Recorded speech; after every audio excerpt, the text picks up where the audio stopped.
Welcome. This is Suzanne. Lauri. Susan. Roxie. And we are Three Old Broads and a Lady.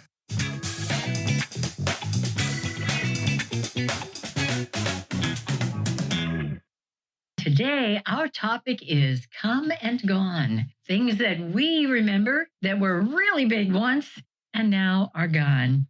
I was reminded of this myself just the other night. I was watching Jeopardy, and they had a visual. They showed an item on the big screen, and they had to identify it. What is? And everybody just sat there and stared at this sort of butterfly-shaped blue thing that looked kind of like a giant clip. And I'm sitting and looking at the television going, it's a Thigh Master. It's a Thigh Master. For goodness sake. Does no one remember this? They didn't. Really? They didn't. Ken Jennings had to tell them what it was. And I thought, oh my gosh, I'm so old. But anyway, that's how our topic came to be. But did you ever have a Thigh Master? No, I did not. I didn't because I was embarrassed to buy one, I think. I don't know. I didn't have one, but I remember Suzanne Summers hawking those suckers like forever. And it was so gross that, like I would be embarrassed to have one just because then they'd say, what are you actually using it for? Because Suzanne, did you ever even try one? No. They hurt. Did they? Yeah. I only know because I used to work in the sporting goods department at May Company. Uh-huh. And so we used to sell them. And so we were in the back room trying it. How does this work? It hurts. This is hard. A lot of effort in that. That's it. And me knowing all about the movies, I believe it was in a movie called Forever Young. Something it had Mel Gibson was in it with Jamie Lee Curtis, and he was frozen in this thing for a while, and everybody forgot about him because the guy that was doing this experiment died, and so he was shoved into some storage unit. And Elijah Wood and his buddy, they kick over some kind of switch and it thaws him out. And so he's in this world of, whoa, and he said home because Jamie Lee had to go to work and Elijah went to school, and he's sitting around and he discovers television because they didn't have it when he was frozen, and he's flipping the dial around and he comes on the Thigh Master commercial with Suzanne Summers. He's like, oh my God. I never tried one. I not that I probably couldn't have benefited from it, but never tried one. For all of our young listeners, and we have many. Oh, yes, of course we do. A Thigh Master was, could you define it a little bit more? It looked like a giant butterfly paperclip, and and you put it against your knees, and then you squeezed it together, and it really worked out your thighs. And Suzanne Summers had great thighs, but then I think she's one of those people that would have had great thighs anyway. But she made a lot of money selling that on TV. Yeah. So what else has come and gone that was, something that has come and gone, I think, is like big families and the big houses that they had to live in, and all of the big pieces of furniture that you had to have in order to live in those big houses and keep all of the many things that those big, you came from maybe you also both came from smaller families, right? Mm-hmm. But Suzanne and I came from families of, how many do you have? There's 4 siblings? Yeah, there's 4 in our family. And there's 4 in my family. And that was not an unusual size for a family back. Well, yeah, Catholic families were 5 or more. Oh, yeah. Yes, that's what I was going, like, we were on the low end of larger families. Yeah. And now you don't see those are like way out on the edges of reality these days. Yeah, in Utah. And in Utah.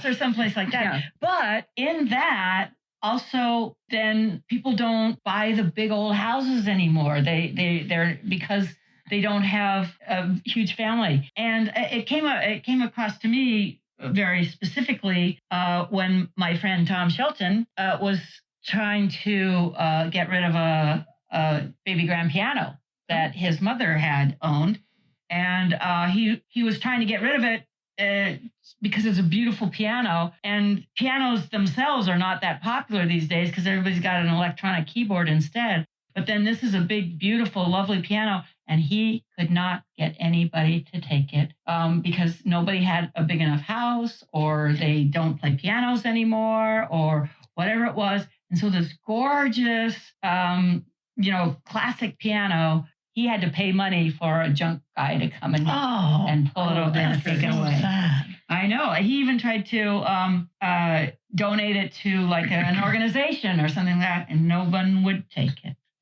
But it's all very because, disheartening. It's all because the big things, big furniture. My husband and I used to go to auctions, live auctions before COVID, when you actually went to the auction, and nobody would ever buy the big furniture either. The great big, armoires and things like that, because nobody has a place anymore. I remember my grandparents. So many things like that we were two, mom and dad and two kids. We were like the Cleavers. Maybe they had an influence. Beaver and Wally, and so we can get around with just two kids. And Ozzie and Harriet had two kids, and I don't know.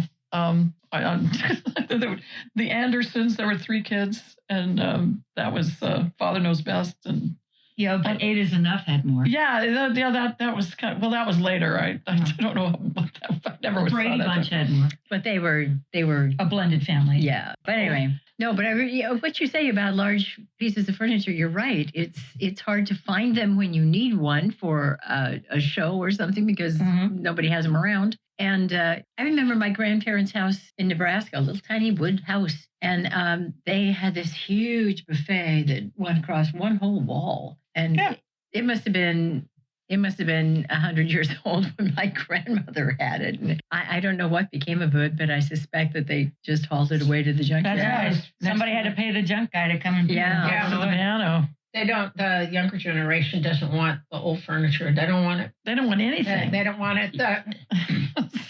At our travel club, we had a guy who works with antiques and stuff like that, and he said the market's just bottomed out because they can't sell anything because nobody wants it. Yeah, they don't want the nice china. They don't want the silver. No, they don't want anything. That stuff. Yeah, Antiques Roadshow is great for that kind of thing. You see these beautiful pieces, and they always ever say, well, the market isn't what it used to be for these things, and so you have this 100-year-old thing that's been passed down your family, and it's worth a couple of $100, but people are thinking, oh, cha-ching, we're gonna get, and you're getting nothing. And a lady brought in an entire set of china, and they had her over at one of the little tables. She didn't even get to talk to somebody. And the guy said, well, people just don't buy this anymore. The kids don't want it. Nobody. He said, they can't put it in the dishwasher. Yeah, he said it's a nice piece of china. He said it's a nice set of china, but it's probably worth about $60. And I'm like, oh, yeah. I was just like, God, I have a set of china that my husband bought for his mother when he was in Tokyo. He was in Japan, on R&R in the 60s. Never been out of the box. Yeah. Does my daughter want it? Oh, no. And I've got more china than I can deal with. So I'm like. But remember when you'd have your wedding registry back in the day, right? When and you would have your everyday china, and then you'd have your fancy china, and people would buy you sets of each one of those things. Yeah. I still use my everyday china sometimes, but the fancy china is just sitting in a cupboard. We don't even take it out for Thanksgiving and the big holidays. Paper plates. We use paper plates instead because it's just it's too much trouble. And you just don't get that fancy anymore. Things aren't formal. Yeah, exactly. Well, the china that I have, my good china is actually everyday china from Woolworth that my aunt bought. But that's my good china. Right. And how often do you use it? When I used to have dinner parties at my house, I used to use it all the time. But I got tired of cooking, so. Yeah. so it sits, and then we go out to dinner on Thanksgiving. So, and Christmas we go down to my sister's house. So, does she have formal plates that she puts out, or sometimes when there used to be a big group of us, but it keeps getting smaller and smaller. So now we eat on paper plates. Yeah, maybe that's why the young people don't really appreciate it. Because they've been eating on paper plates. Because they don't have that memory of this beautiful, formal, laid out china. And the sparkling silver, too. Yeah, and the crystal glasses and all that thing because we don't do it anymore. I have a set of 12 champagne flutes and then water glasses too. And because we had that when my mom had that, and now I have my mom's stuff too. I don't know what to do with it. And I saw this woman on some, she was talking online and some kind of antique thing. And she says, well, what sells, what doesn't sell? And, just forget the china, forget the silverware. Anything you can't put in the dishwasher. Yeah. Ah, okay. So I still like to eat off of china, but I have this crummy stuff that my friend gave me because her mother used to enjoy watching QVC. And so she bought a lot of stuff, but she bought some china that was oven safe and microwave safe and dishwasher safe. And she gave it to me because my friend has plenty of that stuff. And they eat off trays in the living room, she and her husband. So they never use that stuff. But I eat off that all the time because I like the sound of clinking on the china rather than paper plates. So just call me fancy. I finally decided that I wasn't going to be a slave to fashion at all. I use my china. I use the Christmas china from December 1st to December 31st. I use it every day. It isn't dishwasher safe or microwave safe or anything like that. I put it in the dishwasher anyway. I figure if it why not? If it wears out, it wears out. That's right. Your daughter's not going to have it. It's not going to go anywhere after you do. Yeah, so. Nobody wants it. Wow. That's so far it's pretty sad, but when we picked this topic, I thought, well, this might be kind of sad. But in my case, I wrote down today when I was thinking about stuff, mom and pop things. Mom and pop everything.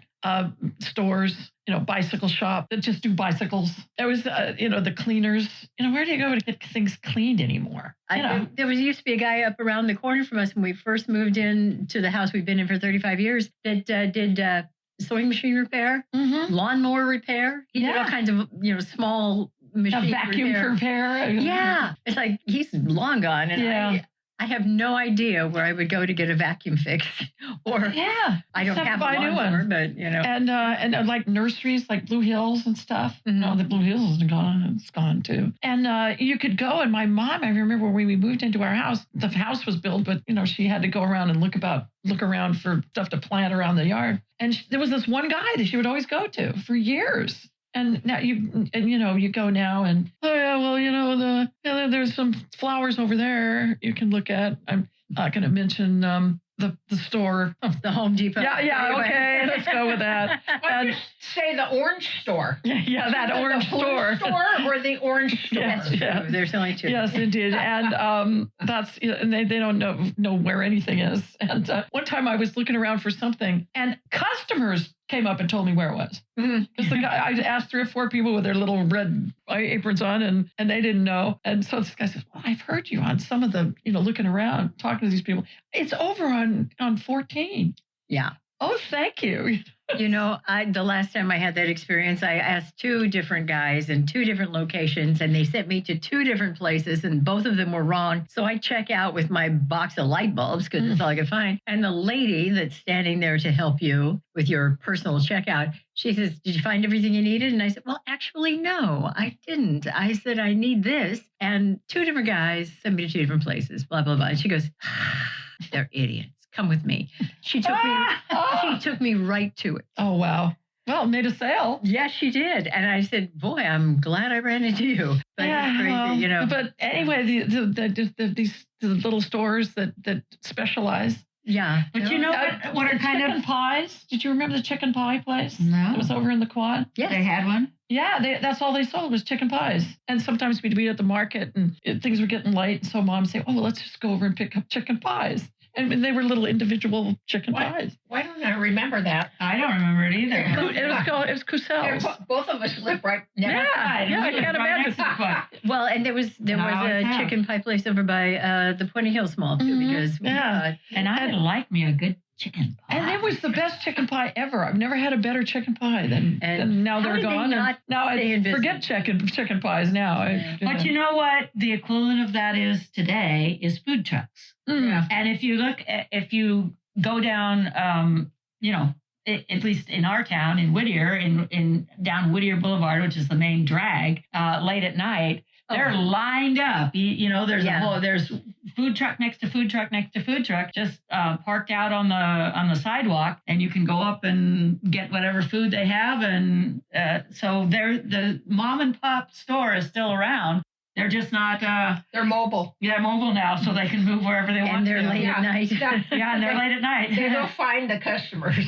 Yeah. Instead of the customers finding I have them. never eaten at a place on wheels like that. I've never Really? eaten at one of those places. They're not like the old roach coaches. Roach coaches, Yeah. yeah. They have all different types of food. Some of it's like gourmet. There's one spot right over there where Skateland used to be. Mhm. Oh yeah, and that the little service road there. That place, I've never eaten there, but that place is packed all the time. It is, and it has a big variety of different kinds of food. Yeah, you can get your whole meal. You get your dessert after you've had a main meal. But that's true. I mean, it's just instead of you can't get the customers, you go find the customers. Yeah, and then you don't have the overhead of having. I mean, you have your truck, but you don't have a building. You're not renting a building. You're leasing a building. You're not paying for electricity. You're not paying for water. That's right. You're just parking on the side of the street, and people are coming to you. You said. I often go by there and I go, oh, it must be so dreary to have to set up your tables and your awnings and your thing every single night. But it probably pays off financially in other ways. Well, here's something. Something come and gone. Here's something come and gone. Do you remember when we were kids and you went down to Knott's Berry Farm?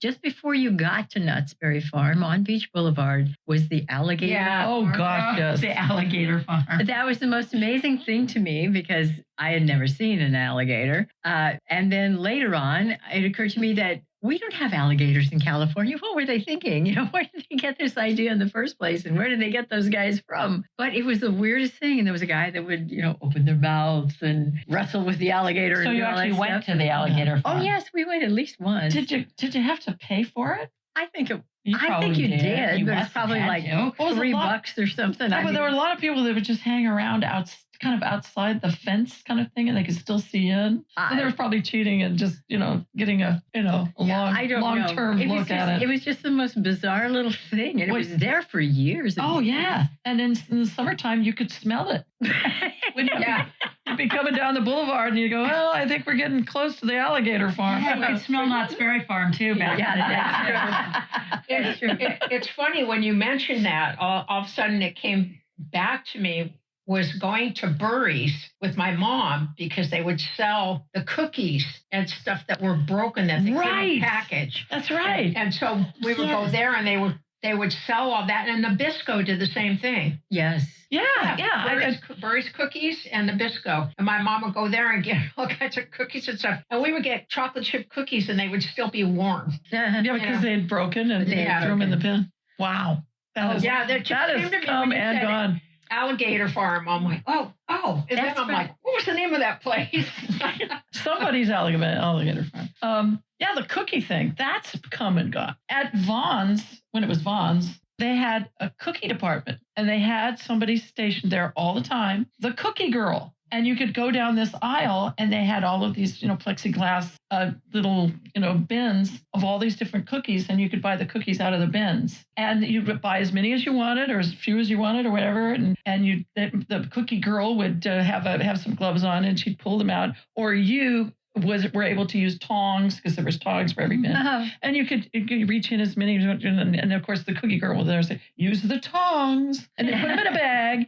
And then the cookie girl would weigh them up and put an amount of money on it, and then you'd pay for it on the way out. And so you could get all these really cool cookies that they weren't made by Nabisco or they were different. And my sister was the cookie girl for many years.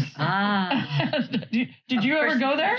I don't remember that. What I remember is the Helms Bakery. That used to come around, and then you could go over to the Helms Bakery too. That's what made me think we went of it. there. Was, as a brownie. We went on a field trips and stuff like that. But this truck would drive around to the neighborhood and you sell the bakery goods right off. They had a whistle when they would come down the street. rather than the ding, ding, Distinctive. ding, good humor man, they had this This whistle. is the 50s version of delivery. Yes. Okay, because you had DoorDash. and you also had the milkman, right? So instead of DoorDash, you had Helm's Bakery. Yeah. So it's kind of come, gone, come again, but in a different form. Permutation. Yeah, whatever. It's funny because Roxie was talking about the Thigh Master, and we were talking about this the other day, the twist board. Oh, yeah. Did you do that? Right. Well, they actually have them now. They're called an ab twister, and they look so different. The twister that we had was a board on top of a round metal thing with ball bearings. Turn. Okay, so the ab twisters that they have now, there's two. You put your feet on two sides and you twist that way. But I guess it's a big thing. It looks like. Oh, it kind of looks like a skateboard or something. Looks like that. And tell our listeners what it looks like. I can't explain it. Yeah. Okay. Oh, I see. Yeah. Okay. You put one foot on one side, one on the other. Right. And you twist that way. Yeah, it's like a metal. It's laid out like a the other one was just this little board and you twist it on that. Yeah, this is much better. Hey, this will help my back. That's what they say, isn't it? That's what they always say. I'll try that. Thing that was there and it went away and it came back. What's funny is I remember showing a friend of mine who was about 20 years younger than me. I found one in the garage and I'm like, look, and they're like, what is that, Lazy Susan? And I'm like, no, it's not Lazy Susan. And it was in your garage, did you say? Yeah, it was in my parents' garage. You bought it and never used it? It was in my parents' garage. And my mom actually did use it because my mom used to exercise when she was younger. But I was cleaning stuff out of the garage. I pulled this thing out of the side and I'm like, oh my God. The wood was all warped. Yeah, that's what garages will do. We had a toy when I was a little kid. We had this toy called the Ball of Rolla, and it had like a roll. Well, it had it wasn't a ball, but it looked like when those ice cream cakes would roll up and it would looked like something like that. And it was made out of wood. And then there was a piece of wood that went with it that had a track on it. So you put it you'd put this thing in this ice cream cake sort of thing in the tracks, and then like the new thigh master, not thigh master, the new twister thing, you put your one foot on one side, one foot on the other, and then you had to roll back and forth and balance. Yeah, you could go up and down and back and forth. That's actually very good for your balance. I would imagine so, but I was a little kid, now. And by the time, but when I was a little kid, I could barely get my feet far enough apart to be on there, and I would try to do it, and it was pathetic. I had to be an older kid to do that. And it was in our garage for a long, long, long time, too. Susan, did you want to talk about paper dresses? Oh, that's right. Yes, I saw that, but I don't remember paper dresses. So yes, I will defer to you. Oh, okay. Well, before we started recording, then Suzanne had found out something about paper dresses. And I remember very well paper dresses. The idea was that they're disposable. You can wear them once, and then you just throw them in the trash. And that was somehow somebody thought that was like a really good deal, but until it rained. But so my sister and I, never wanting to just take it on face value, we decided we were going to make paper dresses. Oh no! And so we did. So we created these sort of paper mache things, and we actually wore them once, and they were threw them away. Did you sit down? I don't remember. I just remember. Yeah, my sister, who remembers all things, and I remember no thing, would be able to tell you exactly. But I think we made them out of toilet paper, in my recollection. Oh, okay. So, but in a paper mache type style. And I remember that we tried them on. I don't remember that we paraded in public with them, but we do paraded around the house for sure. But anyway, yeah. So that was our version of paper dresses that never took off either. We never got good at it. That was a '60s thing, wasn't it? I mean, I picture some Twiggy in a mini skirt made of paper or something like that. That seemed. I couldn't imagine sitting down in a paper skirt of any kind because it would either rip or wrinkle, and you would have this big spot on the back. I don't know. Yeah, it was an interesting idea. Yeah, but it went away very quickly. Talk about things that came and went. Talk about a fad that didn't catch on. Back. It did not come went back. away after the first rain. Yeah, you wouldn't have those in Florida, for instance, because it rains every day. And Hawaii. Yeah, Hawaii would be a bad place to do that. Yeah, paper dresses. But one thing is that we've talked about this before, that we wore dresses all the time back in the day. True. And so therefore, we were taught the good manners of sitting in dresses, as you may recall. Like, you did not sit like I am currently sitting with my knees far apart.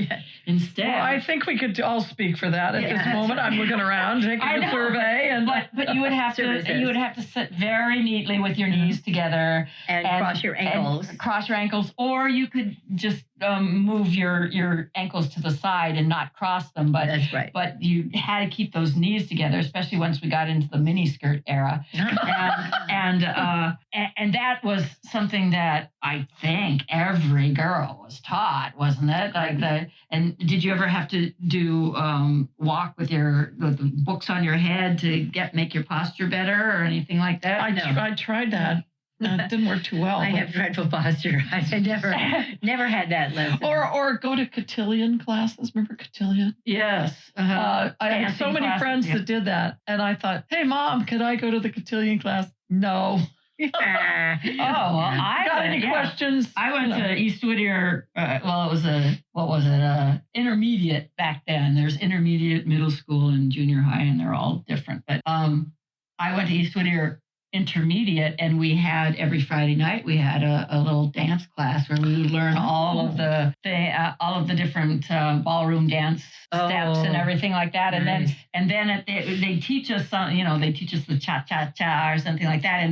And then we would have like a dance where the guys had to ask the girls. The girls could never ask the guys. The guys would ask the girls, and if you didn't get asked, then it was terrible.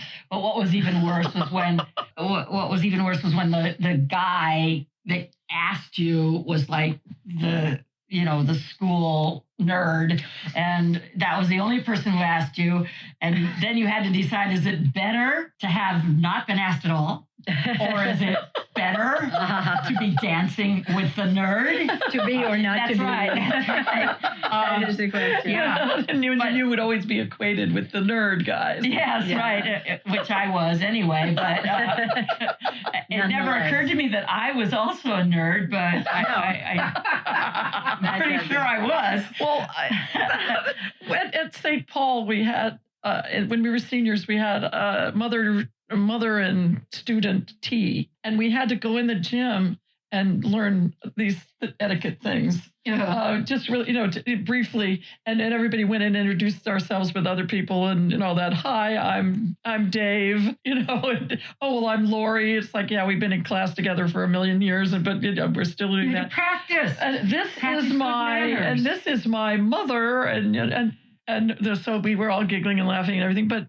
It really made a nice tea. Now, did you go to that tea? Did you bring your mom to that? Are you kidding me? Okay. I don't even remember that. Oh, I do. No, there's no way in. Yeah, okay. I went to that. I went, and I thought it was kind of fun. But okay, so are we out of time? Yeah, we are. I'm afraid we are. We are out of time. Didn't go. I'm just going to say one more thing, and we're not going to even talk about it. Okay. Streaking. Oh. I have a good story. Too bad we're not talking about it. Okay. Talk about came and went. Yeah. So, I guess Roxie's timer is not working. My timer's not working. Well, I reset it, so in about 20 seconds it's going to go off. Oh, okay. Oh, I could tell my story. Well, no, 20 seconds. In 20 seconds I could. Lauri. In the meantime, I'm we going know how you talk. Not Lauri. usually, but You can't do it in 20 seconds. Yes, I can, and you've used up all my time. No, it's fun. As soon as we go off, you're gonna be sorry that I didn't tell everybody about this. Okay, so there it is. God. Sorry, All right. 20 seconds is up. I know. Okay, so join us next time. I don't know. I gave these guys a big boatload full of ideas, but we have no idea what we're going to be talking about next time. Until then, this is Suzanne. This is Lauri. This is Susan. And this is Roxie. And we are Three Old Broads and a Lady. Streaking off.